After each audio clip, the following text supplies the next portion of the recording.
Après avoir discuté du mode de scrutin idéal qu'il faudrait introduire pour les élections législatives, nos collègues du groupe MoDem nous invitent cette fois-ci à échanger autour de la création du statut du conseiller territorial et donc, in fine, de l'organisation territoriale de notre République. Ce débat est tout aussi intéressant tant il nous semble révélateur des profonds désaccords politiques qui subsistent entre nous. Bien sûr, nous pouvons partager le constat posé par cette résolution. Oui, les Françaises et les Français éprouvent un désenchantement croissant vis-à-vis de leurs représentants politiques et de leurs institutions. Cette défiance s'exprime effectivement par une abstention croissante et qui touche désormais tous les scrutins, y compris les scrutins municipaux, régionaux et départementaux, jusqu'ici plutôt préservés. Cette défiance s'est accrue tout au long de ce quinquennat, se cristallisant notamment au moment du mouvement des Gilets jaunes. Elle s'exprime aussi dans certaines formes de radicalisation et de contestation très dures, allant parfois jusqu'aux intimidations verbales, sinon physiques. Rien ne peut justifier les menaces et les violences. Le groupe communiste, d'ailleurs, les condamne toujours systématiquement. Mais notre devoir est aussi d'analyser les ressorts de tels comportements et d'entendre aussi qu'ils résultent de l'incapacité de nos institutions démocratiques à produire du commun.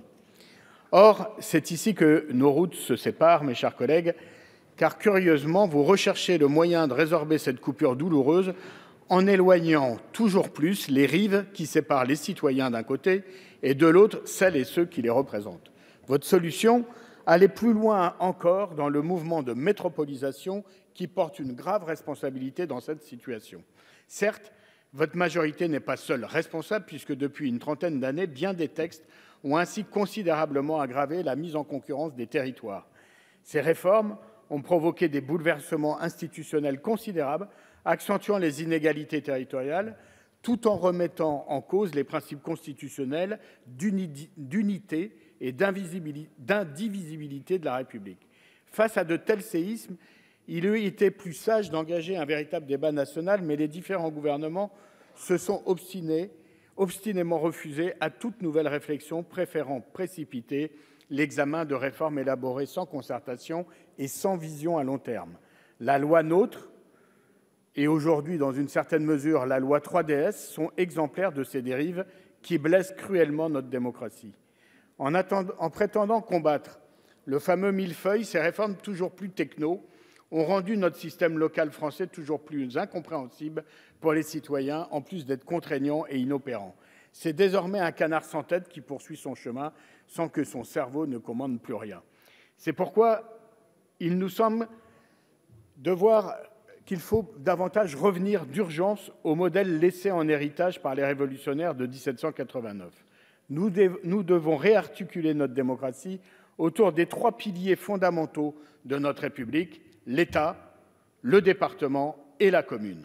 Il faut le faire en mettant fin à cette monarchie présidentielle qui étouffe les Françaises et les Français, qui ont le sentiment d'être réduits au silence, tout au plus consultés lors de grands débats hautains ou à l'occasion des élections présidentielles, sans que jamais ils ne puissent de nouveau intervenir dans la vie politique nationale. Il faut le faire en faisant de nos départements les chevilles ouvrières de notre République sociale, ce qui suppose d'en finir avec ces régions et ces intercommunalités inhumaines, géantes et incohérentes d'un point de vue géographique, historique ou sociologique. Il faut le faire enfin en confortant la commune comme échelon de base de la souveraineté populaire, avec tout ce que cela comporte comme moyens accordés à nos municipalités, qui, je le rappelle, sont celles qui font vivre au quotidien la cohésion sociale grâce aux services publics et au dévouement des serviteurs de l'intérêt général. C'est de cette manière, pensons-nous, que les citoyennes et les citoyens retrouveront confiance dans leurs institutions et leurs élus. C'est pourquoi nous voterons contre cette proposition de résolution, considérant que la création du statut de conseiller territorial n'est qu'une nouvelle gageure technocratique ne pouvant qu'aggraver notre crise démocratique. Je vous remercie. Merci beaucoup, Monsieur Peu.